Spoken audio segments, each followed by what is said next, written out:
te adoran con fervor, oh Trino Dios. Hagamos de todo corazón este cántico y con ganas, con fervor, como lo dice. Vamos. Con cántico, Señor, mi corazón y voz te adoran con fervor, oh Trino Santo Dios, en tu mansión yo te veré y paz eterna gozaré. Tu mano paternal marcó mi senda aquí, mis pasos cada cual me dados son por ti. En tu mansión yo te veré y paz eterna gozaré. Bien, paz se dice así, paz, con la boca bien abierta, ¿sí? Entonces abramos la boca y cantemos, vamos. Innumerables son tus bienes y sin par, y por tu compasión los gozo sin cesar.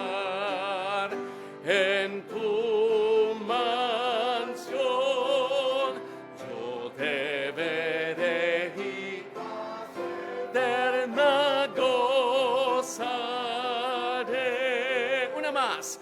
Tú eres, oh Señor, mi sumo todo bien. Mil lenguas tu amor cantando siempre estén. En tu mansión yo te veré y paz eterna gozaré. Amén. Vamos a quedarnos así de pie para tener el llamado a la adoración. Vamos a enfocar en esta tarde en nuestro Señor leyendo de Salmo 22. Un salmo de David, un salmo mesiánico. Vamos a ver los primeros versículos. Salmo 22.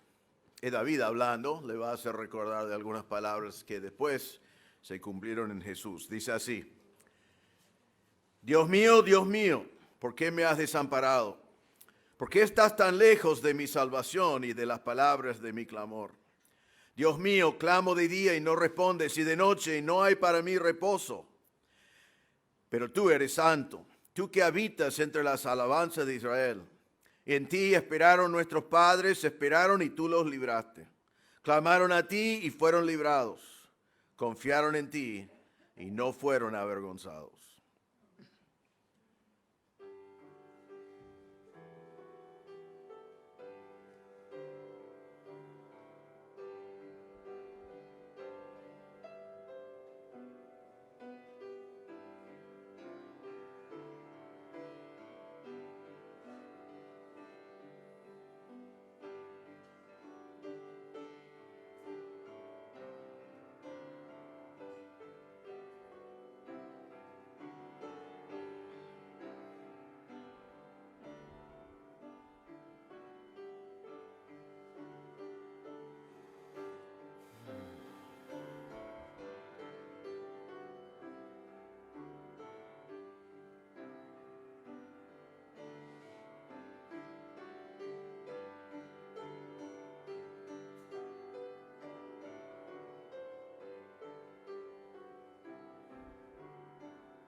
Señor, te damos gracias por lo que vemos en este salmo, que todos los que esperaron en ti, tú los libraste. Los que clamaron a ti fueron librados y los que confiaron en ti no fueron avergonzados. Señor, hemos venido en esta tarde para adorarte y pido que sea verdad de nosotros, que clamamos a ti y esperamos en ti y confiamos en ti, para que también seamos librados y también seamos no avergonzados. Te damos gracias, Señor, que tenemos el privilegio de estar en este lugar para adorarte juntos en esta tarde, para levantar en alto tu nombre, para alabarte con nuestros corazones, y pedimos, Señor, que nuestro cántico y nuestra alabanza sea grato delante de ti en esta tarde. En el nombre del Señor Jesús pedimos. Amén.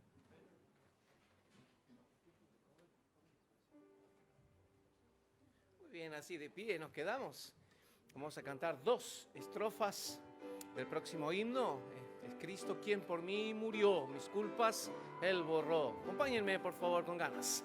Es Cristo quien por mí murió, mis culpas Él borró. Oh, cuántas penas Él sufrió, mi grande es su amor. Oh, cuánto le alabo, oh, cuánto le adoro y siempre le sigo de todo corazón. Jesús su sangre derramó, el Rey por mí murió, por mí, porque amó, mi iniquidad limpió. Oh, cuánto le alabo, oh, cuánto le adoro y siempre le sigo de todo corazón. Muchísimas gracias, pueden tomar asiento. Vamos a cantar el próximo himno, Nuestra Esperanza y Protección, un himno tremendo, hablando de la esencia de nuestro Dios. ¿Quién es Él?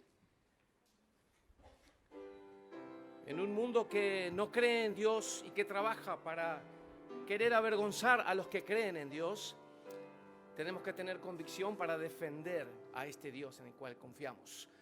Nuestra esperanza y protección y nuestro eterno hogar ha sido, eres y serás tan solo tu Señor. Aún no habías la creación formado con bondad, mas desde la eternidad tú eres todo Dios. Delante de tus ojos son 1000 años al pasar, tan solo un día que fugaz fue con el sol. El tiempo corre arrollador como impetuoso mar, y así cual sueño ves pasar cada generación. El último. Nuestra esperanza y protección y nuestro eterno hogar, en la tormenta o en la paz, sé siempre tu Señor. ¿Cuántos cantaron este himno por primera vez? Wow, era notable. Era notable, pero ya lo saben, ¿no? No es tan difícil. Muchas gracias por cantar tan lindo. Vamos a seguir cantando.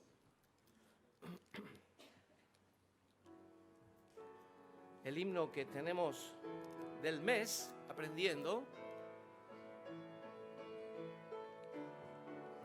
daremos la gloria, dice. Hermoso himno, sencillo de aprender. ¿Sí? Vamos con todo nuestro corazón, con ganas. Bendid, glorificad a Dios, el Padre del Señor. En Cristo Él nos derramó su eterna bendición. Su eterna muros en su luz nos destinó a ser sus hijos adoptados por la sangre de Jesús. Te daremos la gloria por tu gracia, bondad y amor. Te daremos la gloria, eres el Salvador. Bendito, glorificad a Dios, que en Cristo gracia da. Lavadas vuestras culpas son.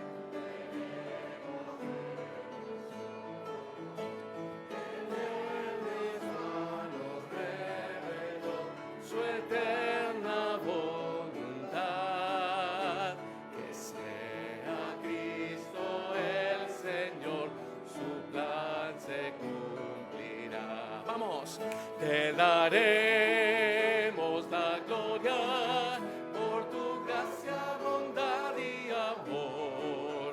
Te daremos la gloria, eres el Salvador.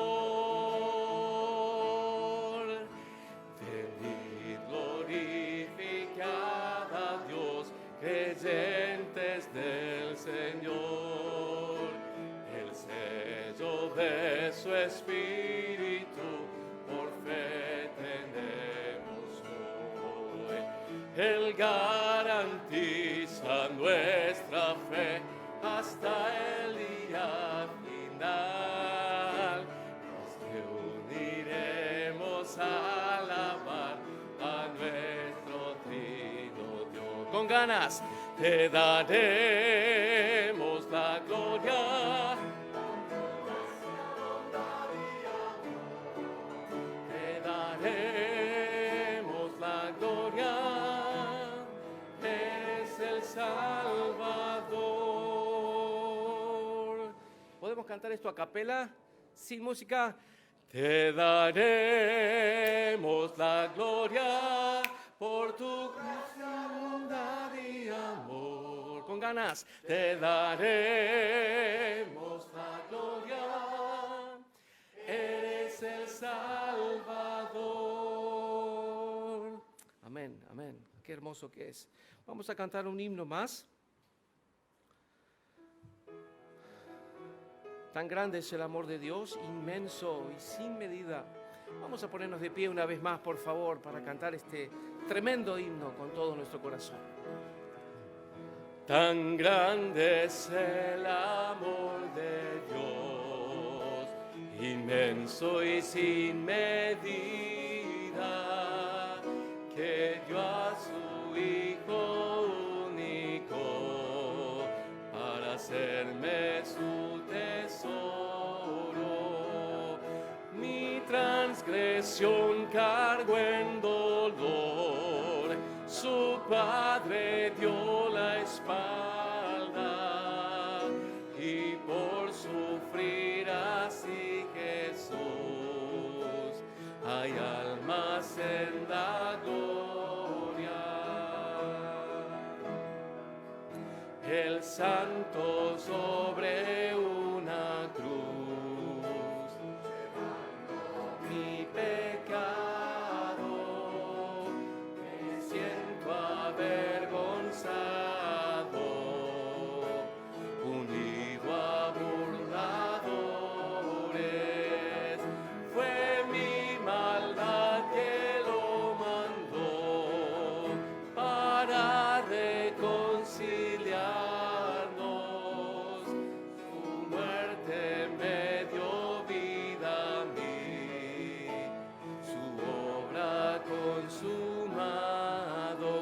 Las hermanas cantan la primera parte, en nada. En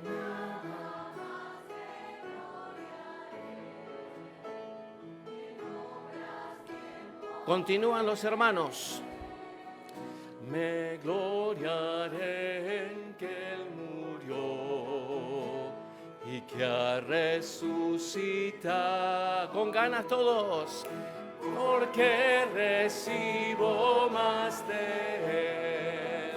No encuentro una respuesta, pero sé con todo el corazón, sus heridas me compraron. Amén. Pueden tomar asiento. Muchísimas gracias. Vamos a tener el momento de la palabra de Dios de la mano de nuestro pastor, el doctor Reinaldo Self. Muy buenos días, hermanos. Les invito a abrir sus Biblias hoy a 1 Corintios 10. Hoy vamos a estudiar versículos 14 a 22. El apóstol Pablo sigue su estudio sobre cómo debemos responder a las cosas no definidas por Dios en la palabra de Dios. Las cosas que a veces están marcados por Pablo, llamados nuestros derechos o nuestras libertades, y cómo debemos responder a esas cosas. Hoy en día hay mucha confusión sobre las cosas no definidas por Dios. Hay los que ponen absolutamente todo en la categoría de lo no definido. Ellos dicen, todo está bajo gracia. Su refrán o su forma de vivir es decir, es más fácil pedir perdón que pedir permiso. La idea de ellos es que tengo mis derechos y voy a utilizarlos al máximo y aún tengo el derecho de pecar porque todo está bajo gracia. Y Pablo tenía que decir a los corintios que algunos de ellos estaban abusando de sus derechos, algunos estaban pecando contra los hermanos y al final en capítulo 8 vimos que estaban pecando contra Dios en el nombre de sus libertades en Cristo. Hay otros que abusan de este mismo tema por juzgar a todos por su propia conciencia. Ellos condenan al otro hermano que practica sus libertades y su conciencia al final es el estándar por lo cual todo está juzgado. Ellos quitan las libertades de todos y a veces llamamos a ellos legalistas porque ellos ponen una regla para cada aspecto de la vida mucho más allá de lo que Dios ha puesto. Entonces, una de las cosas que tenemos que hacer, y es algo que Pablo está hablando hoy, es que tenemos que identificar con claridad lo que Dios ha definido y lo que Dios no ha definido. Si Dios ha definido algo como pecado, tenemos que verlo como pecado. Y si Dios no lo ha definido como pecado, entonces tenemos que ver que entra en nuestras libertades en Cristo. Pero aún esos están con formas de practicar como Pablo nos está hablando en este argumento. Ahora recuerden que en el contexto que estamos estudiando, Pablo ha dicho ya que se puede comer carne ofrecido a ídolos, porque un ídolo no es nada. Pero él también enseñó que hay que ceder ese derecho para no ser tropiezo a un hermano. Entonces el derecho está, pero hay algo superior a eso, hay un principio mayor que es por amor al hermano no ser un tropiezo. Entonces Pablo nos enseñaba al final del capítulo 9 que debemos abstenernos de todo para no ser descalificados. Tenemos que correr para ganar y tenemos que aprender de Israel como vimos la semana pasada.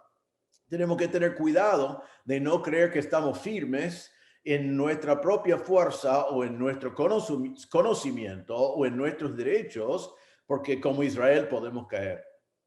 Ahora, hoy, Pablo comienza la conclusión de su argumento y él va a definir en el texto de hoy algo que no es un no definido, o sea, es algo que Dios ha definido con toda claridad que Pablo está aclarando con los corintios. Entonces, Pablo nos presenta un mandato definido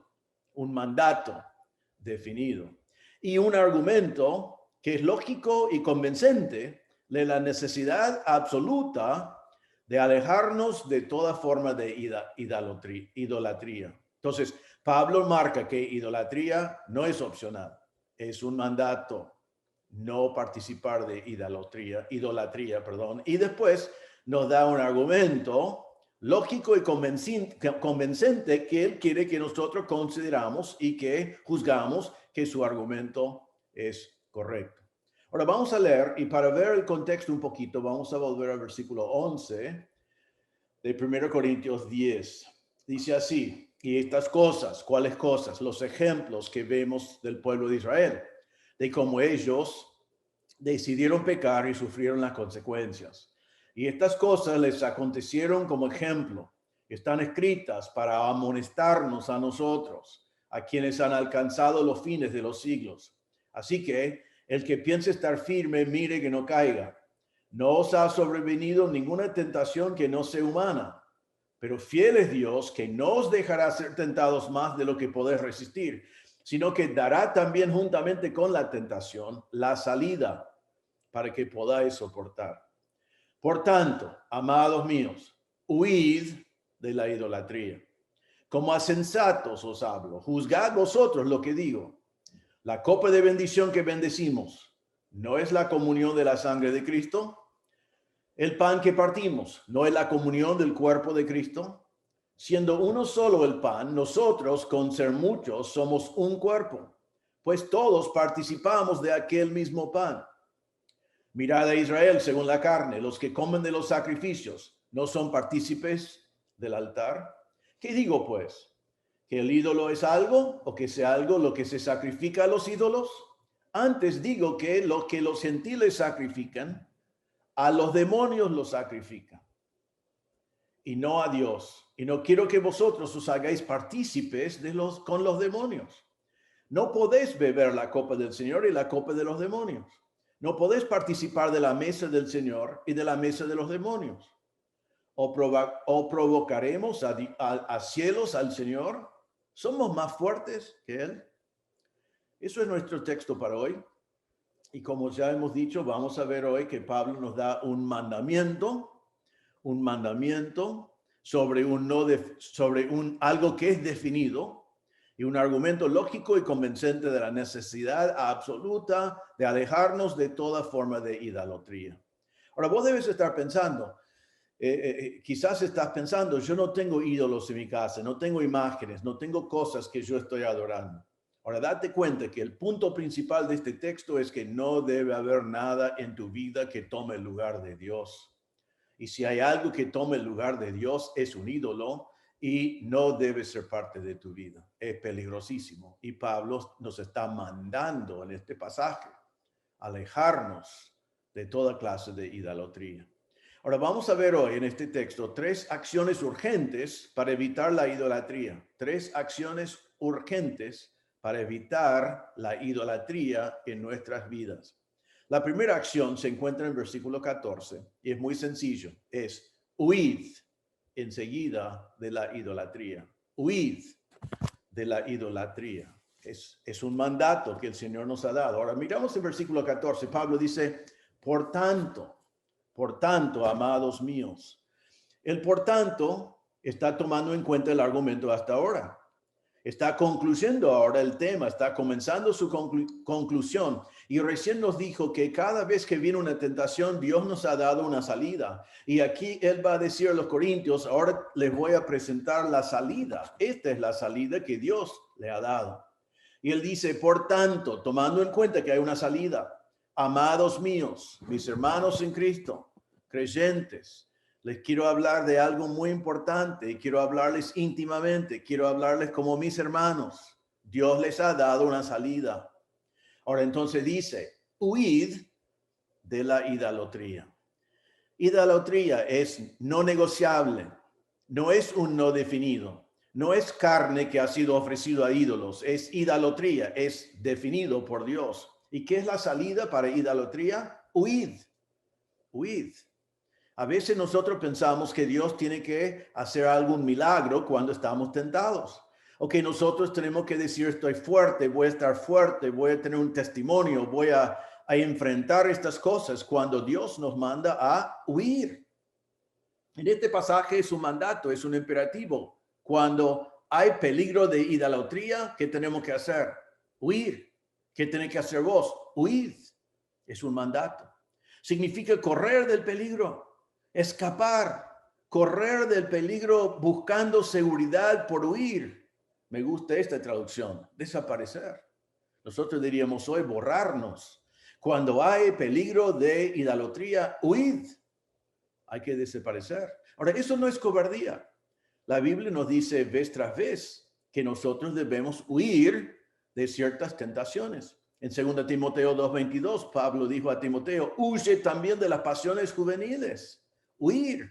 En 1 Timoteo 6:11, Pablo dijo a Timoteo, mas tú, oh hombre de Dios, huye de estas cosas. ¿Cuáles cosas? En ese contexto fue el amor al dinero. Y Pablo dice al Timoteo, el pastor joven, huid del amor al dinero. En 1 Corintios 6:18, hace unos meses, vimos que decía, huid de la fornicación, huid. Y aquí en nuestro texto ahora está diciendo, huid de la idolatría. Es un peligro grave e inminente. Es algo del cual hay que huir. Al leer esto me hizo pensar de una experiencia que tuve hace muchos años en Chile. En los años 80 estaba en Chile, muy cerca al epicentro, digamos, de un terremoto bastante grande. Me acuerdo que estamos todos en un campamento, estamos sentados en un comedor y estamos comiendo y tenían pequeños movimientos de tierra toda la semana y los que vivieron en la zona siempre se ríen y dijeron no se preocupen, no se preocupen, no se preocupen. En este caso estamos comiendo y comienzan los temblores y los que vivían allí estaban diciendo no pasa nada, está todo tranquilo, está todo bien. Pero el temblor siguió y aumentó y comenzó a caer reboques y cosas del techo. Y en un momento veo que la gente que siempre estaba allí riéndose de nosotros como personas que no vivimos en lugares de terremotos, diciendo tranquilo, está todo bien, los vi a sus espaldas mientras que ellos corrieron de estar dentro del edificio, corrieron al aire libre. Y al ver su ejemplo decidí correr también. Ahora, ¿qué cambió para ellos? Ellos que conocieron el tema sabían que un temblor común y corriente para ellos no era nada, pero cuando se dieron cuenta que fue un terremoto, dijeron, peligro, hay peligro adentro del edificio, hay que correr. Y entonces huyeron. Eso es lo que el Señor nos está diciendo a nosotros. Idolatría es peligrosísimo, hay que huir, hay que correr. La única seguridad es un rechazo total. No es algo con el cual podemos jugar, no es algo con el cual podemos acercar, es algo que tenemos que huir. Pablo da a los corintios, a nosotros aquí, una prohibición absoluta contra la idolatría. No hay lugar para acercarnos. Ahora, ¿por qué es tan grave idolatría? Hay varias razones. En primer lugar, idolatría es una violación del carácter de Dios. Dios no es un Dios que soporta la idolatría de su pueblo, porque solo Dios es digno de adoración. Miren estos pasajes, piénsenlos, pueden anotarlos. Primera Crónicas 16, 25 y 26 dice, porque grande es Jehová y digno de suprema alabanza y de ser temido sobre todos los dioses, porque todos los dioses de los pueblos son ídolos, mas Jehová hizo los cielos. Él es digno de suprema alabanza y solo Él, porque los otros son ídolos. Salmo 96, versículos 4 y 5, realmente dice lo mismo. Porque grande es Jehová y digno de suprema alabanza, temible sobre todos los dioses, porque todos los dioses de los pueblos son ídolos. Pero Jehová hizo los cielos. Dios es tu creador. Salmo 145, 3 dice, grande es Jehová y digno de suprema alabanza, y su grandeza es inescrutable. Ni podemos entender bien la grandeza del Señor. Solo tenemos lo que Él nos reveló en la creación y por su palabra. Pero Él es digno de suprema alabanza y es el único. Apocalipsis 5, 2 y 13. Dice, decían a gran voz, el Cordero que fue inmolado es digno de tomar el poder, las riquezas, la sabiduría, la fortaleza, la honra, la gloria y la alabanza. y a todo lo creado que está en el cielo y sobre la tierra y debajo de la tierra, en el mar y todas las cosas que en ellos hay, oí decir al que está sentado en el trono y al Cordero, sea la alabanza, la honra, la gloria, el poder por los siglos de los siglos. Idolatría es un pecado grave, algo del cual tenemos que huir porque viola el carácter de Dios. Solo Dios es digno de alabanza, solo Dios es digno de todo el honor porque Él es nuestro creador. También es un pecado grave del cual tenemos que huir porque Dios nos mandó a adorar solamente a Él. Desde los 10 mandamientos en Éxodo capítulo 20, el Señor dijo, no tendrás dioses ajenos delante de mí. No te harás imagen, ni ninguna semejanza de lo que está arriba en el cielo, ni abajo en la tierra, ni en las aguas debajo de la tierra. No te inclinarás a ellas, ni las honrarás, porque yo soy Jehová tu Dios, fuerte, celoso, que visito la maldad de los padres sobre los hijos hasta la tercera y cuarta generación de los que me aborrecen. Entonces en los 10 mandamientos él dijo, ningún Dios delante de mí, ninguna imagen al cual inclinás. No adorás a nadie más porque hay consecuencias. En Éxodo 34, versículo 14 dice, ¿por qué no te has de inclinar a ningún otro Dios? Pues Jehová, cuyo nombre es celoso, Dios celoso es. Dios espera que solo adoramos a Él, que solo Él sea el Señor de nuestras vidas, que solo Él sea nuestro Dios. En el Nuevo Testamento, Juan dijo en 1 de Juan 5:21, hijitos, guardaos de los ídolos. Guardaos de los ídolos. Entonces, tenemos que huir de la idolatría porque es una violación del carácter de Dios, porque Dios nos mandó a adorar solamente a Él y porque Dios no comparte su gloria con nadie. Hay muchos pasajes que dicen eso también. Isaías 42:8, yo Jehová, este es mi nombre, y a otro no daré mi gloria ni mi alabanza a esculturas. Isaías 48:11. Por mí, por amor de mí mismo lo haré, para que no sea amancillado mi nombre y mi honra no la daré a otro. Hermanos, no podemos tomar algo de la honra que queremos dar y darlo a Dios y una parte a nuestro ídolo. Si es una imagen o si es algo que ha tomado el lugar en mi corazón que pertenece solamente a Dios, Dios no comparte su gloria con nadie. En un pasaje fundamental del Nuevo Testamento, Pablo dijo en Romanos 1:21-23, pues habiendo conocido a Dios, no le glorificaron como a Dios, ni le dieron gracias, sino que se envanecieron en sus razonamientos y su necio corazón fue entenebrecido, profesando ser sabios, se hicieron necios y cambiaron la gloria del Dios incorruptible en semejanza de imagen de hombre corruptible, de aves, de cuadrúpedos y de reptiles. Él dice que el hombre conoce a Dios, pero no quiere glorificarle a Dios como Dios. Entonces, siendo envanecido en su mente y con el corazón entenebrecido, ponen otros dioses en el lugar de Dios. Y Dios no comparte su gloria con nadie. En el mismo pasaje, en Romanos 1:18, Pablo decía, porque la ira de Dios se revela desde el cielo contra toda impiedad e injusticia de los hombres que detienen con injusticia la verdad. Podemos ir y seguir, elegí unos cuantos pasajes para que nosotros entendamos que idolatría es algo del cual tenemos que huir. No hay lugar en la vida cristiana para ídolos, ni estatuas, ni esculturas, ni imágenes, pero tampoco cualquier cosa que toma el lugar de Dios en mi corazón. El Señor es mi Salvador, también es mi Señor. Y es muy fácil para nosotros engañarnos, pero mire que no nos engañamos. Jesús mismo dijo en Mateo 6:24, ninguno, y eso incluye a ti, ninguno puede servir a dos señores, porque o aborrecerá al uno y amará al otro, o estimará al uno y menospreciará al otro. No podés servir a Dios y a las riquezas.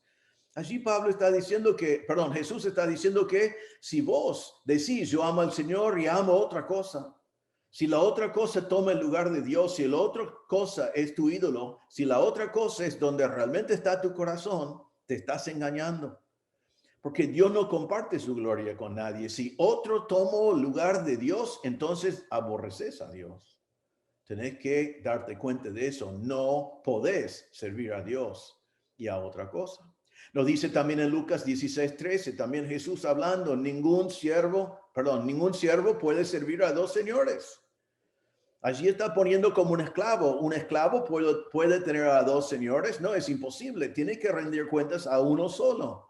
Y así somos nosotros. Somos dulos de Cristo y rendimos cuentas a Cristo. Él nos compró. Entonces Jesús dice, ningún siervo, ningún esclavo puede servir a dos señores, porque o aborrecerá al uno y amará al otro, o estimará al uno y menospreciará al otro. No podés servir a Dios y a las riquezas. Es imposible, así que no nos engañamos. Vos tenés que elegir. Y una de las cosas que tenés que hacer con todo este mensaje de hoy es identificar si hay algo que tu corazón ama más que el Señor. Si hay algo en tu vida que es un ídolo que tiene el lugar de Dios. Y si lo identificas, ¿qué tenés que hacer? Huir. Porque no tenés que engañarte. Solo podés tener un Señor. La prohibición es absoluta acá. No hay opciones, no hay salidas. Y es importante porque mire lo que dice Apocalipsis 22:15. Este pasaje está hablando, Juan hablando de cómo es el cielo. Y dice así, mas los perros estarán fuera y los hechiceros, los fornicarios, los homicidas, los idólatras y todo aquel que ama y hace mentira. Los idólatras no estarán en el cielo, los idólatras no son salvos. Así que es sumamente importante que no seamos engañados por la idolatría. Y estamos hablando aquí de toda clase de idolatría. Obviamente Pablo está hablando en primera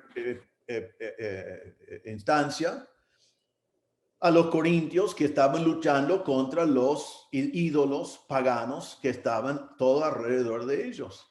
Pero la idolatría puede ser cualquier cosa que tome el lugar de Dios. Mire cómo está definido en Efesios 5:5. Pablo dice, porque sabéis esto, que ningún fornicario o inmundo o avaro, que es idolatría, tiene herencia en el reino de Cristo y de Dios. Allí Pablo está diciendo que avaricia es idolatría, es poner el dinero como ídolo y esa persona no es salvo. Colosenses 3:5 dice lo mismo, haced morir pues lo terrenal en vosotros, fornicación, impureza, pasiones desordenadas, malos deseos y avaricia, que es idolatría. Entonces, el amor al dinero puede ser idolatría. El deseo para cosas puede ser idolatría. Tener el dinero en primer lugar o las comodidades que trae el dinero o el materialismo que vivimos hoy en día, cosas y más cosas, es idolatría. Esas cosas toman el lugar de Dios. Puede ser riquezas, puede ser fama, puede ser poder, puede ser los deportes, puede ser tu familia, puede ser tu hijo, puede ser tu novio o tu novia, puede ser tu trabajo, puede ser la aceptación que tanto deseas de tus pares, puede ser la hermosura de tu propio cuerpo y de tu propia vida, puede ser un montón de cosas que toman el lugar de Dios y al cual te dedicas todo tu esfuerzo. Allí está tu corazón, allí está tu verdadero amor, allí está lo más importante de tu vida. Todas esas cosas son ídolos, son ídolos. Y aquí el pasaje dice, huid. Mateo 6:21 dice, Jesús dijo, porque donde está vuestro tesoro, allí estará también vuestro corazón. ¿Dónde es que dedicas tu tiempo? ¿Qué es lo que más te importa en la vida? ¿Qué es lo que tiene tu atención mayor? ¿Qué es tu ídolo? ¿O quién es tu ídolo? Aquí Pablo dice, huid, huid. No te quedes allí. No podés tener las dos cosas. O Dios es tu Señor o tu ídolo es tu Señor. Y tarde o temprano se va a ver claro a todo el mundo, pero Pablo dice, huid. Si el Señor Jesucristo es tu Salvador, también debe ser tu Señor. Así que la primera acción para evitar la idolatría es huid. Y te exhorto de identificar cualquier ídolo que hay en tu corazón hoy. Y no te quedes para mirar alrededor o para tratar de equilibrarlo, sino huid. Es la primera acción. Segunda acción para evitar la idolatría es juzgar con sabiduría el peligro de la idolatría. Juzgar con sabiduría el peligro. Ahora, Pablo ahora nos va a dar un argumento que lleva algunos cuantos versículos y es quizás un poquito difícil de seguir, pero vamos a verlo bien, tranquilos y entenderlo bien para poder aplicarlo al mandato que Pablo nos ha dado en cuanto a la idolatría. Ahora, comienza este argumento en versículo 15, dice así: como a sensatos os hablo, juzgad vosotros lo que digo. La primera cosa que quiero que vemos aquí es que el sabio juzga con discernimiento. Pablo dice, quiero hablarles como sensatos. Eso quiere decir que Pablo está diciendo a ellos, quiero hablarles como sabios. ¿Ustedes creen que son sabios? Escuchen bien el argumento que tengo y juzganlo con sabiduría. Les hablo como sensatos. Pablo apela acá a su sabiduría. Él está diciendo, escuchen bien y tengan discernimiento, tengan prudencia, tengan sensibilidad, tengan sentido común. Identifican la lógica de mi argumento para aplicarlo a sus vidas. Y después dice, juzgad vosotros lo que digo. Eso es un mandato, juzgad. Pero no está diciendo, quiero que juzguen si tengo razón o no, sino está diciendo, quiero que juzguen que tengo razón. Porque no es mi opinión. Ya les di un mandato en versículo 14, huid de la idolatría. Ahora estoy diciendo otro mandato, juzgad que mi argumento demuestra que hay que huir de la idolatría. Mi argumento es irrefutable. Mi argumento es tan claro que van a tener que reconocer que es sabio y rechazarlo sería un abuso. Sería decir, no voy a juzgar con sabiduría. La palabra juzgada acá significa hacer un juicio, llegar a una conclusión después de un proceso de pensamiento. Entonces Pablo está diciendo, observen este argumento y lleguen a la misma conclusión que tengo yo, que tenés que huir de la idolatría. Entonces comienza el versículo 16, dice, la copa de bendición que bendecimos no es la comunión de la sangre de Cristo, el pan que partimos no es la comunión del cuerpo de Cristo, siendo uno solo el pan, nosotros con ser muchos somos un cuerpo, pues todos participamos de aquel mismo pan. Ahora Pablo comienza su argumento dándonos algunas características de la cena del Señor. Ahora, para que entendamos bien el argumento, Pablo nos va a decir lo siguiente. En la cena del Señor tenemos comunión con Dios. Al comer y beber tenemos comunión con Dios. Después va a decir, Israel en sus sacrificios como nación, los sacerdotes comieron la comida y participaron, tenían comunión con el altar. Entonces después va a decir, los paganos cuando adoran a sus dioses, comen y beben, y al comer y beber en el templo de un dios pagano, están teniendo comunión con demonios. Entonces, comer y beber en la cena del Señor es comunión. Comer de la comida sacrificada para Israel era comunión. Y comer la comida y la bebida delante de los ídolos en sus templos es comunión con demonios. Eso va a ser el argumento de Pablo para mostrar a los corintios el peligro de esa relación con los ídolos y con los demonios. Entonces, en primer lugar, vemos las características de la cena del Señor. Comenzamos en versículo 16 evaluando la copa.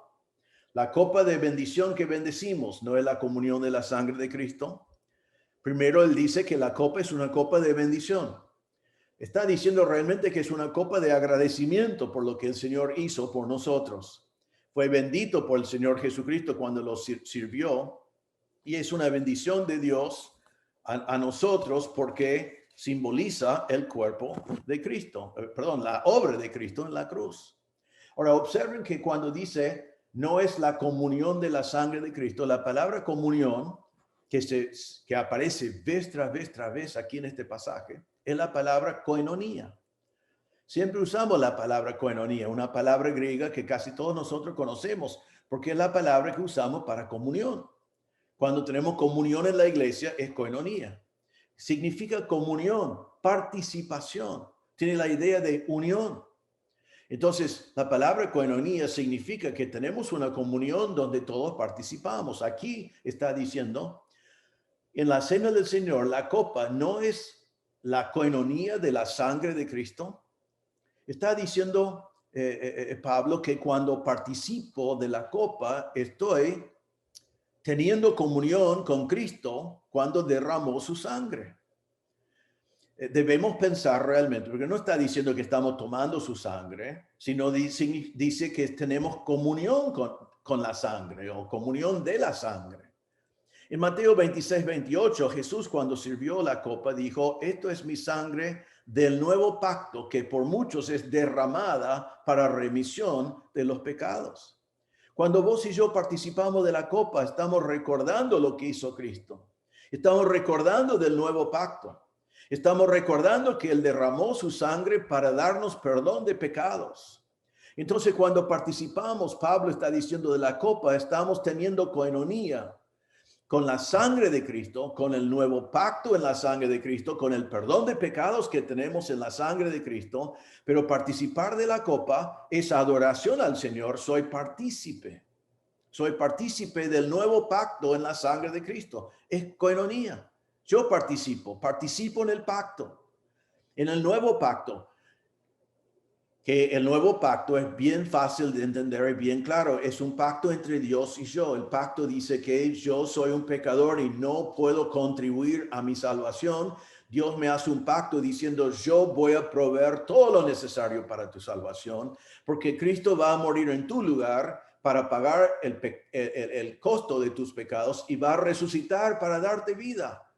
Y tú no vas a hacer nada porque yo hice todo, simplemente vas a creer por fe en el Señor Jesucristo. Eso es el nuevo pacto. Cuando participamos de la copa, Pablo dice, estamos participando de la sangre de Cristo, participando en las bendiciones, participando en el pacto, participando en recordar del perdón de pecados que nosotros tenemos.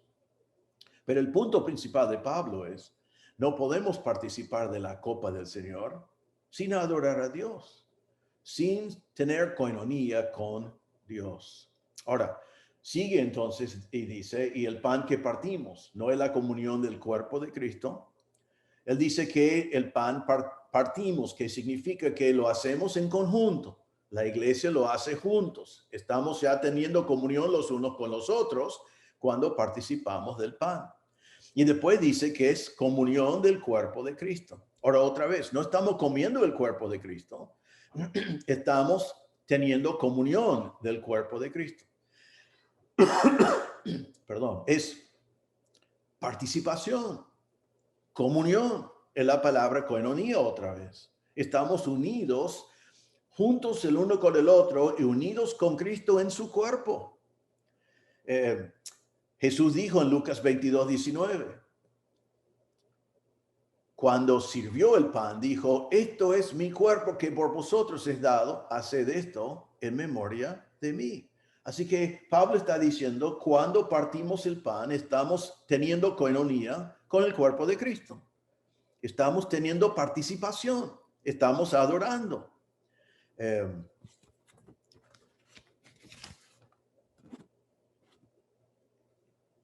Nosotros estamos adorando al Señor, dando gracias al Señor y recordando que Él pagó con su cuerpo el costo de nuestro pecado, porque la paga del pecado es la muerte. Por eso Cristo murió, su cuerpo fue a la cruz y murió. Y cuando participamos, Pablo da más información en versículo 17, dice, siendo uno solo el pan, nosotros con ser muchos somos un cuerpo, pues todos participamos de aquel mismo pan. Ahora Pablo está diciendo que participamos nosotros y cuando participamos somos unidos como cuerpo, porque él dice es un solo pan. Aparentemente en el Nuevo Testamento tomaron un pan y lo partieron así del mismo pan. Y él está diciendo todos nosotros participamos del mismo pan, recibimos del mismo pan, comemos del mismo pan. Y él dice ese pan que es uno, nosotros siendo muchos somos un cuerpo porque participando de ese pan simboliza también que somos un solo cuerpo que es el cuerpo de Cristo. En Romanos 12, 4 y 5 dice, porque de la manera que en un cuerpo tenemos muchos miembros, pero no todos los miembros tienen la misma función, así nosotros, siendo muchos, somos un cuerpo en Cristo y todos miembros los unos de los otros. 1 Corintios 12, 12 dice lo mismo, porque así como el cuerpo es uno y tiene muchos miembros, pero todos los miembros del cuerpo, siendo muchos, son un solo cuerpo, así también es Cristo. Entonces, ¿qué está diciendo Pablo? Tomamos del mismo pan, somos muchos, pero como el pan es uno, el cuerpo es uno, y nosotros somos miembros y participamos del mismo pan y del mismo cuerpo. Entonces, ¿qué está diciendo Pablo aquí? Esto no es una teología completa de la cena del Señor, sino es parte de un argumento que Pablo está diciendo. Lo que está diciendo aquí es, por comer y beber la cena del Señor, nosotros tenemos comunión, koinonía, con el Señor. Nosotros tenemos koinonía los unos con los otros. Nosotros somos uno y somos uno como el cuerpo de Cristo. Está diciendo que participar de la cena del Señor es un momento de adoración que debe cambiar nuestras vidas. Es donde nosotros estamos unidos. Hay cosas pasando en el nivel espiritual. No estamos comiendo la sangre del cuerpo de Cristo. La Biblia nunca dice eso. No estamos comiendo algo que en sí nos cambia, es pan y fruto de la vid. Pero sí estamos adorando al Señor. Estamos unidos al Señor. Estamos unidos los unos a los otros. Eso es lo que Pablo quiere establecer aquí. Ahora después, él dice, podemos decir en segundo lugar, en versículo 18, mirad a Israel según la carne, los que comen de los sacrificios no son partícipes del altar. Ahora da un mandato, mirad otra vez en Israel. Hemos visto su ejemplo. Mirad en Israel. Mirad es un mandato, un imperativo, y dice, mirad en Israel según la carne. No está diciendo que están siendo carnales, sino está diciendo, mirad en la nación de Israel. No el judío salvo hoy en la iglesia o algo así. Mirad en Israel como nación. Y dice, los que comen de los sacrificios no son partícipes del altar. En el Antiguo Testamento vemos que la gente trajo sus sacrificios y los sacrificaron delante de Dios. Y vemos que los sacerdotes tenían el privilegio de comer de la carne ofrecido. Le doy un par de ejemplos de eso. Levíticos 24:9 dice, y será de Aarón y de sus hijos, los cuales lo comerán en lugar santo, porque es cosa muy santa para él, de las ofrendas encendidas a Jehová por derecho perpetuo. Entonces está diciendo que los sacerdotes tienen derecho perpetuo de comer de la carne ofrecido como sacrificios en lugar santo. Pablo había dicho en 1 Corintios 9:13, lo vimos hace poco, ¿no sabéis que los que trabajan en las cosas sagradas comen del templo y que los que sirven del altar participan? Entonces Pablo está diciendo, no solamente en la cena del Señor es así, sino para Israel también fue así. Los sacerdotes comieron y dice que tenían koinonía con el altar, tenían comunión con el lugar de sacrificio, tenían comunión con el lugar santo. Son partícipes en la adoración de Dios. ¿Y quiénes son los que tienen esa koinonía con el altar? Son los que comen, con los que comen. Entonces el punto de Pablo aquí es, comer de los sacrificios le hace partícipe del lugar santo donde se ofrecieron los sacrificios, igual como en la cena del Señor. Ahora, todo este argumento para llegar al punto de Pablo, que ahora encontramos en versículo 19 en adelante. Porque ahora Pablo va a ir de lo que significa la cena del Señor y lo que significaban los sacrificios y los que comieron de los sacrificios y el altar a las características de los sacrificios paganos. Él hace dos preguntas en versículo 19. Creemos que son preguntas que Pablo está anticipando. Estas son cosas que los corintios van a estar preguntando en este momento, porque son cosas que ya hemos visto. Dice, ¿qué digo pues? ¿Que el ídolo es algo? No está diciendo eso porque ya está definido que un ídolo no es nada. Recuerden 1 Corintios 8:4. Acerca pues de las viandas que se sacrifican a los ídolos, sabemos que un ídolo nada es en el mundo y que no hay más que un Dios. Entonces Pablo dice, no se confundan, no estoy diciendo de pronto que un ídolo es algo. Y después hace otra pregunta en versículo 19, que el ídolo es algo o que sea algo lo que se sacrifica a los ídolos. ¿Qué es lo que estaban sacrificando a los ídolos? La carne que era tan importante para los corintios. Estamos hablando de la misma carne que fue ofrecido y Pablo está diciendo, estoy diciendo que la carne es algo y sabemos que no. En 1 Corintios 8:8 Pablo dijo, si bien la vianda no nos hace más aceptos ante Dios, pues ni porque comamos seremos más, ni porque no comamos seremos menos. Entonces Pablo quiere aclarar esas dos cosas. No estoy diciendo de pronto que la carne es alterada o que el ídolo es algo. Pero sí tengo algo para decirles. Y dice en versículo 20, entonces, antes digo que lo que los gentiles sacrifican, a los demonios los sacrifican y no a Dios. Y no quiero que vosotros os hagáis partícipes con los demonios. Mire lo que está diciendo ahora Pablo. Está diciendo que atrás de los ídolos hay demonios. El ídolo no es nada, pero sí hay algo sobrenatural en la idolatría. Creo que cuando miramos en los dioses falsos, cuando miramos en las imágenes de la antigüedad, cuando miramos en todas esas cosas, no es difícil ver algo sobrenatural allí. No es difícil ver la obra de demonios allí. Tanto en los milagros que se dicen que han pasado con esas cosas, como las mismas imágenes que parecen ser diabólicos en muchos casos. Pero más allá de eso, Dios es muy claro en definir que atrás de los ídolos hay demonios. En Deuteronomio 32, 16 y 17, dice así, lo despertaron a celos con los dioses ajenos, lo provocaron a ira con abominaciones, sacrificaron a los demonios y no a Dios, a dioses que no habían conocido, a nuevos dioses venidos de cerca, que no habían temido vuestros padres. ¿Qué está diciendo? Sacrificaron a los demonios, no solamente un ídolo. En Salmo 106, 36 y 37 dice, y sirvieron a sus ídolos, los cuales fueron causa de su ruina. Sacrificaron sus hijos y sus hijas a los demonios, a los demonios. Entonces Pablo está diciendo aquí, el ídolo no es nada, la imagen no es nada, la carne no es nada, pero atrás de idolatría es Satanás. Están los demonios y ustedes están al comer en el templo, al participar en esa forma, están participando con los demonios. Están teniendo, y aquí está la palabra, muy difícil de ver esta palabra en este contexto, tienen coinonía con demonios, coinonía.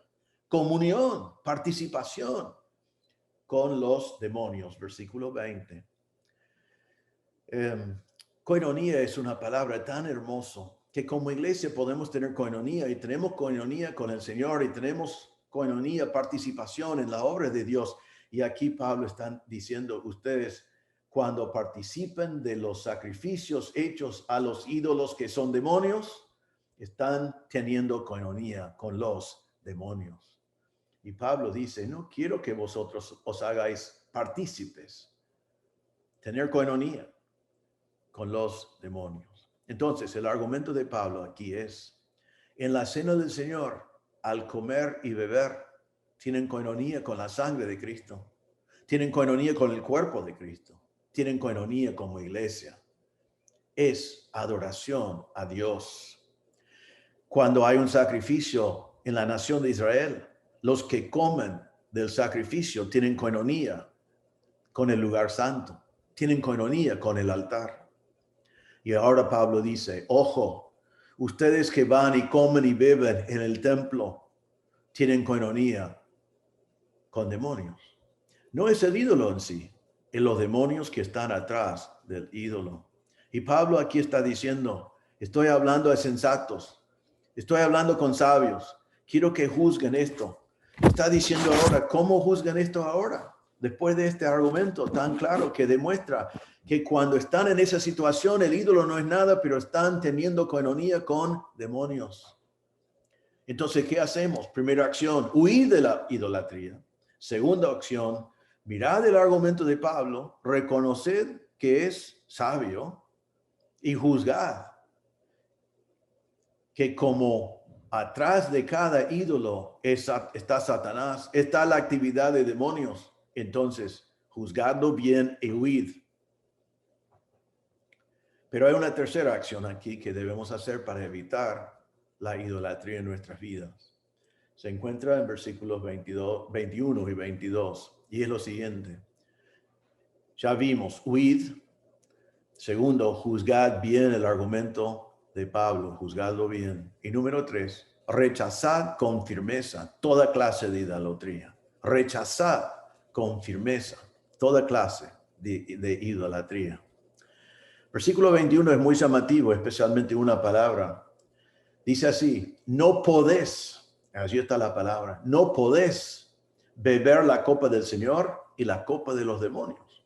No podés participar de la mesa del Señor y de la mesa de los demonios. No podemos, no podés. Pablo está diciendo, esto es imposible. No te engañes, no vayas a pensar que podés participar de la copa del Señor y también la copa de los demonios. No podés, no te engañes, tenés que elegir. Me gustan algunos pasajes que hablan de eso. ¿Se acuerdan de Elías cuando estaba enfrentando a los profetas de Baal en Monte Carmelo?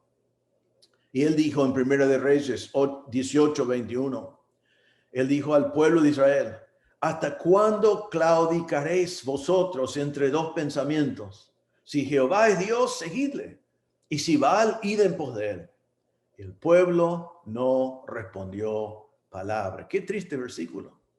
Pero Elías estaban diciendo, no pueden claudicar, no pueden tener dos pensamientos, tienen que elegir. Y el pueblo mudo. Ahora, después del gran milagro, ¿qué dijo el pueblo? Jehová es Dios, Jehová, Él es Dios. Pero ahora están mudos. Pero tienen que elegir. Y todo ese enfrentamiento con Baal era para que ellos elijan. Vos y yo también tenemos que elegir. Josué al final de su vida dijo en Josué 24, versículos 14 y 15, ahora pues, dijo al pueblo de Israel, ahora pues, temed a Jehová y servidle con integridad y en verdad. Y quitad de entre vosotros los dioses a los cuales sirvieron vuestros padres al otro lado del río y en Egipto, y servid a Jehová. Y si mal os parece servir a Jehová, escogeos hoy a quién sirváis. Si a los dioses a quienes sirvieron vuestros padres, cuando estuvieron al otro lado del río, o a los dioses de los amorreos en cuya tierra habitáis. Y Josué dice, pero yo y mi casa serviremos a Jehová. Aquí Josué dice, temed a Jehová y servidle con integridad y quitad todos los otros dioses, quitadlos. Y si estás en confusión, escogeos hoy a quién van a servir. Pero para mí y mi casa serviremos al Señor.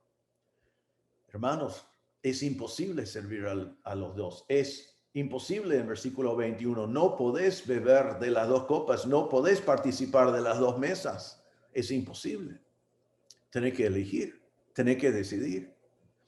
2 Corintios 6, 14 y 18. Hay un versículo acá que citamos mucho y lo aplicamos al matrimonio, pero todo el pasaje dice mucho sobre el tema de hoy. 2 Corintios 6, 14 a 18 dice así, no os unáis en yugo desigual con los incrédulos, porque ¿qué compañerismo tiene la justicia con la injusticia? Ninguna. ¿O qué comunión la luz con las tinieblas? Imposible. ¿O qué concordia Cristo con Belial? Ninguna concordia. ¿O qué parte el creyente con el incrédulo? Ninguna. ¿Y qué acuerdo hay entre el templo de Dios y los ídolos? No hay ningún acuerdo. Porque vosotros sois el templo del Dios viviente, como Dios dijo. Habitaré y andaré entre ellos y seré su Dios y ellos serán mi pueblo. Por lo cual, salid en medio de ellos y apartaos, dice el Señor, y no toquéis lo inmundo, y yo recibiré. Y seré para vosotros por padre, y vosotros me seréis hijos e hijas, dice el Señor Todopoderoso. Hermanos, no podés, es imposible, tenés que elegir. En el tiempo de Pablo en Corinto, había muchas fiestas, Y casi toda fiesta en Corinto, al final fue una fiesta pagana. Si tenían fiestas sociales como para casamientos o quizás para cumpleaños, la primera cosa que hicieron fue una libación al ídolo, un acta de adoración al ídolo. Tomaron una bebida en honor al ídolo y después todos comieron y bebieron. Y Pablo está diciendo, cuando van a estas actividades, cuando están participando en el lugar del demonio, en el templo del demonio, en la libación al demonio, perdón, al ídolo, están teniendo comunión, coinonía con demonios y con sus seguidores. Y Pablo dice, es imposible. O tenés comunión con Cristo por medio de la cena del Señor, o tenés comunión con el ídolo, con el demonio, por medio de participar. Pero está diciendo, cuando comen y beben en esos lugares, cuando comen y beben con esas actividades, cuando comen y beben delante de sus ídolos, están adorando. Y dice acá, no podés beber la copa del Señor, no podés participar de la mesa del Señor y de la mesa de los demonios. Y hermano, vos no podés participar adorando a algún ídolo en tu vida. No es un ídolo probablemente, o sea, no es una imagen, pero si es algo que toma el lugar de Dios, no podés, es imposible. Recuerden que ya vimos que Dios es celoso. Dios es celoso. Y eso nos choca un poquito porque cuando yo soy celoso es pecado. Pero Dios es celoso y no es pecado porque Él es el creador, Él es el Señor, Él es digno de toda alabanza. Realmente ser celoso es un atributo de Dios. Es un atributo del Dios de gloria, que Él es celoso de toda la gloria que le corresponde. En Éxodo 20, versículo 5, recuerden, con los 10 mandamientos dijo, no te inclinarás a ellas, ni las honrarás, porque yo soy Jehová tu Dios fuerte, celoso. Soy celoso, soy digno de toda la alabanza y toda la alabanza me pertenece a mí. En Deuteronomio 32, versículo 1 dice, ellos me movieron a celos con lo que no es Dios, me provocaron a ira con sus ídolos. Yo también los moveré a celos con un pueblo que no es pueblo, los provocaré a ira con una nación insensata. Entonces Dios dice, me movieron a celos, me provocaron a ira con sus ídolos.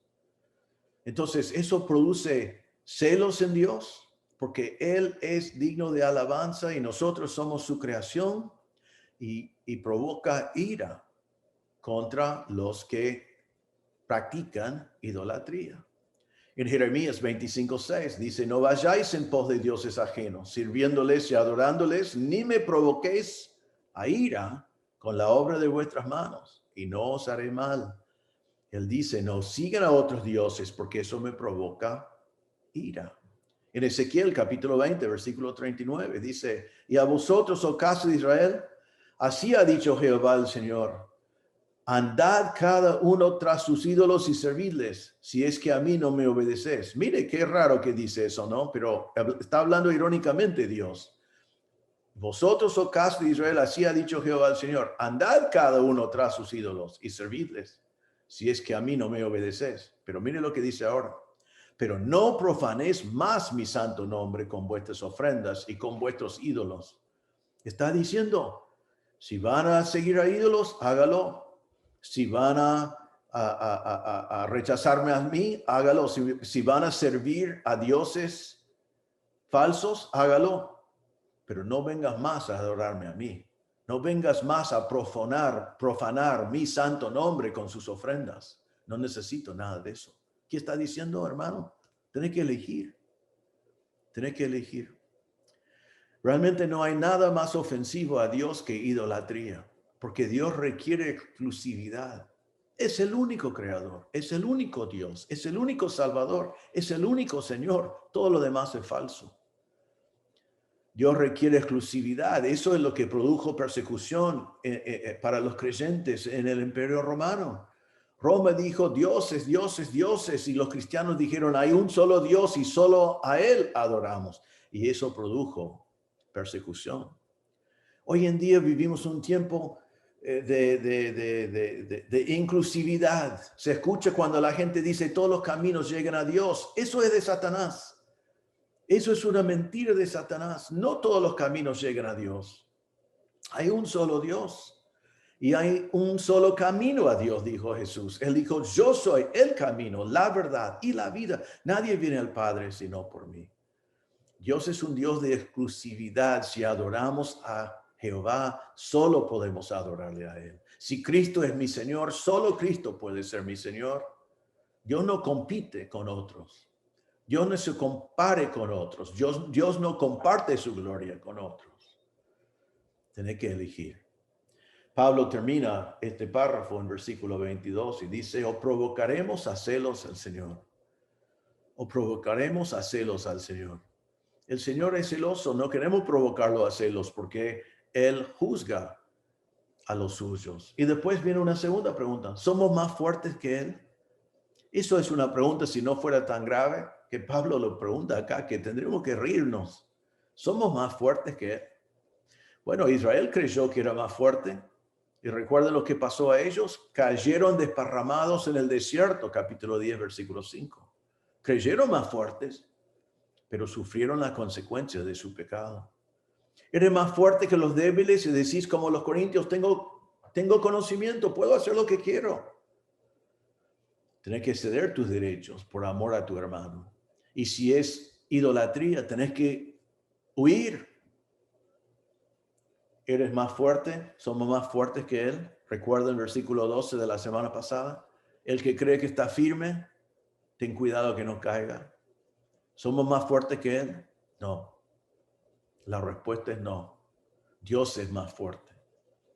Y hay consecuencias por el pecado. Hay consecuencias por tener otro Dios delante del Señor. Hay consecuencias por no tener a Cristo como mi Señor.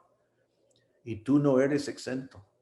Israel no era exento como la nación elegido por Dios. Otros no han sido exentos. No te engañes. Tú no vas a ser exento. No hay exención para nadie. Tú no eres más fuerte de Dios. No te engañes. Tenés que definirte. Tenés que identificar si hay algún ídolo en tu vida, en tu corazón, en cualquier lugar de tu vida, en cualquier parte de tu vida. Y tenés que huir. ¿Qué es la conclusión de este pasaje? Pablo nos está marcando con toda claridad y realmente esto es el único punto hoy.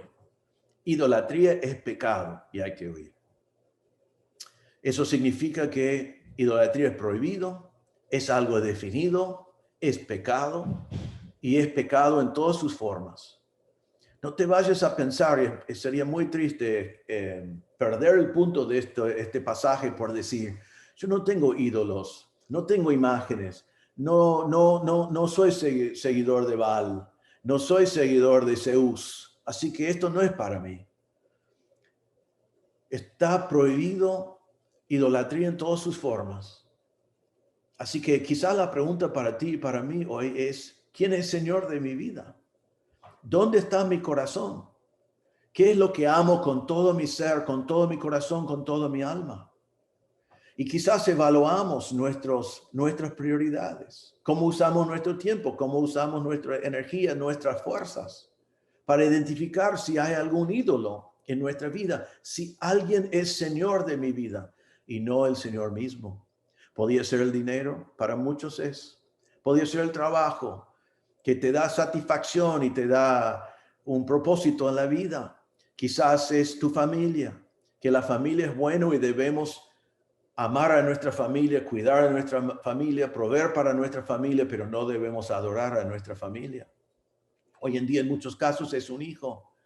Nace un hijo y es el ídolo de la familia. Todo gira alrededor del hijo. El hijo llega a ser Dios. El hijo es más importante que Dios. A veces es un novio, una novia. ¿Cuántos jóvenes se han apartado del Señor? Han demostrado realmente quién es Señor de su vida cuando se encontraron con un novio o una novia. Ten cuidado. En tu noviazgo tengan a Cristo como Señor. Eso va a ser la base para un buen matrimonio. Para algunos son los deportes.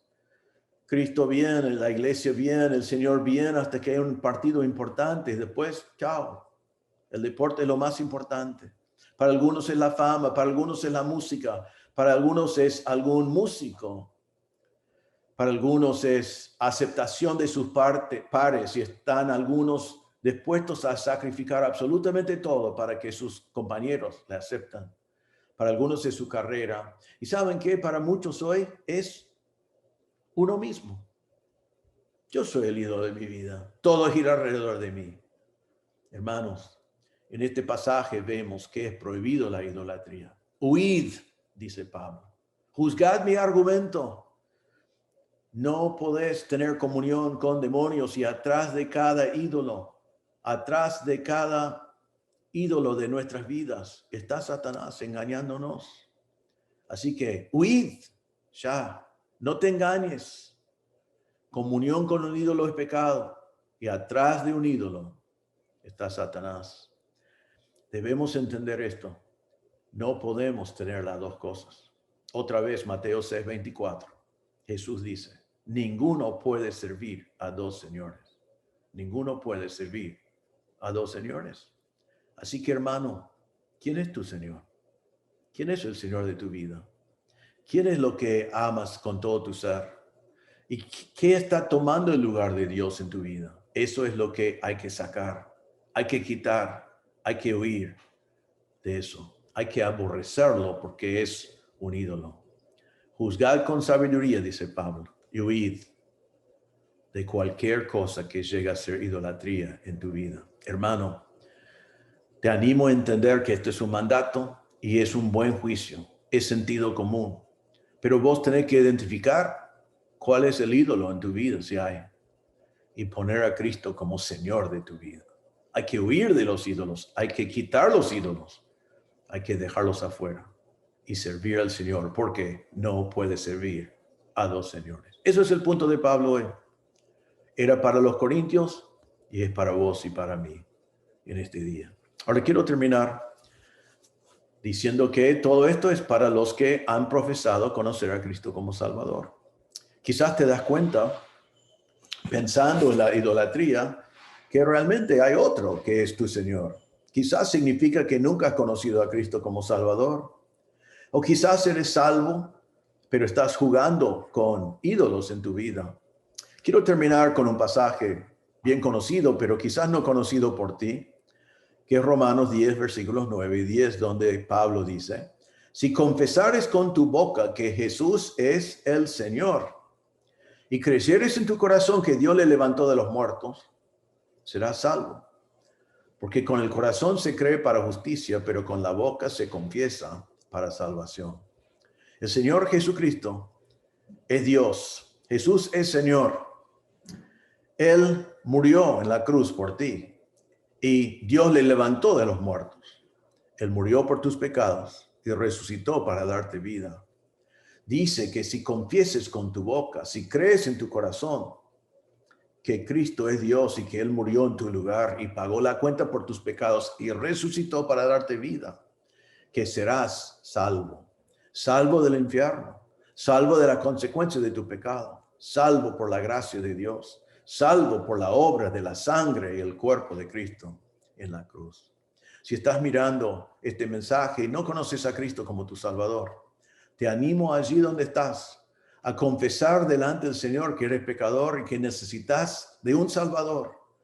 Y creed en tu corazón que Cristo es Dios y que Él pagó la cuenta por todos tus pecados. Él derramó su sangre para tu perdón. Él entregó tu cuerpo porque la paga del pecado es la muerte. Él murió en tu lugar y Él resucitó para darte vida. No podés agregar nada a eso. La salvación no depende de ti. Te animo simplemente que estás mirando y escuchando, que humildemente digas al Señor que está presente. Él está en todo lugar. Él te escucha. Decile al Señor, es verdad, Señor, que soy un pecador, que necesito de un Salvador porque yo no puedo dejar de pecar. Y creo que Jesús es Dios y que Él murió en la cruz. Él pagó la cuenta por mis pecados y Él resucitó. Y hoy pongo mi fe en Cristo como mi Salvador. Sálvame, Señor. La Biblia dice que si confíes en Cristo y la obra que Él hizo en la cruz, sin agregar nada, que Él te dará vida eterna. Vida eterna, perdón de pecados y vida abundante. Ponga tu fe en el Señor Jesucristo. Y para todos nosotros, que el Señor Jesucristo, que es nuestro Salvador, que sea Señor de nuestra vida, en todos los aspectos de nuestra vida. Huid de la idolatría y que Cristo sea Señor, porque solo Él es digno. Solo Él es digno de alabanza, de honra, de adoración. Oremos.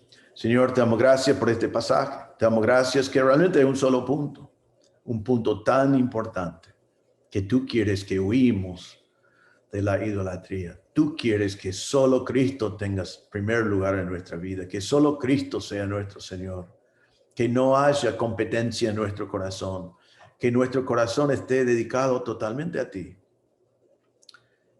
Pedimos, Señor, que podamos prestar atención. Primero, es un mandato para obedecer. Segundo, Pablo nos dio un argumento irrefutable para juzgar y aprobar. Y en tercer lugar, nos has explicado con claridad que no podemos tener las dos cosas. Tenemos que decidir. Pedimos, Señor, que nadie termine de escuchar este mensaje sin decidir, identificar y quitar cualquier ídolo y dejar a Cristo sentado en el trono de su corazón, porque no podemos tener las dos cosas. Pedimos, Señor, que si hay alguien que está escuchando que no conoce a Cristo como Salvador, que en este mismo momento tu Espíritu Santo le convence de su pecado y de su necesidad de un Salvador, y que tú le des la fe para creer que Cristo murió en su lugar, pagó la cuenta por sus pecados y resucitó para darle vida eterna. Pedimos que tú obres entre nosotros en este día. En el nombre del Señor Jesús pedimos. Amén. Bueno, hermanos, muchas gracias. Que el Señor les bendiga. Otra vez hoy, obviamente, estamos esperando poder volver, pero les animamos a ir a la iglesia, ir preparado para compartir y para adorar al Señor juntos y realmente levantar sus voces en alabanza al Señor, glorificando a Dios y animando los unos a los otros, teniendo coinonía los unos con los otros y coinonía con el Señor en las reuniones de este domingo. Que el Señor les bendiga. Muchas gracias, doctor. Vamos a ponernos de pie, por favor, y vamos a cantar un himno. Dejo el mundo y sigo a Cristo, porque el mundo pasará, mas su amor bendito por los siglos durará. Vamos. Dejo el mundo y sigo a Cristo, porque el mundo pasará, mas su amor bendito por los siglos durará. Oh, qué gran misericordia, oh, de amor sublime con plenitud de vida eterna, inda viva de perdón.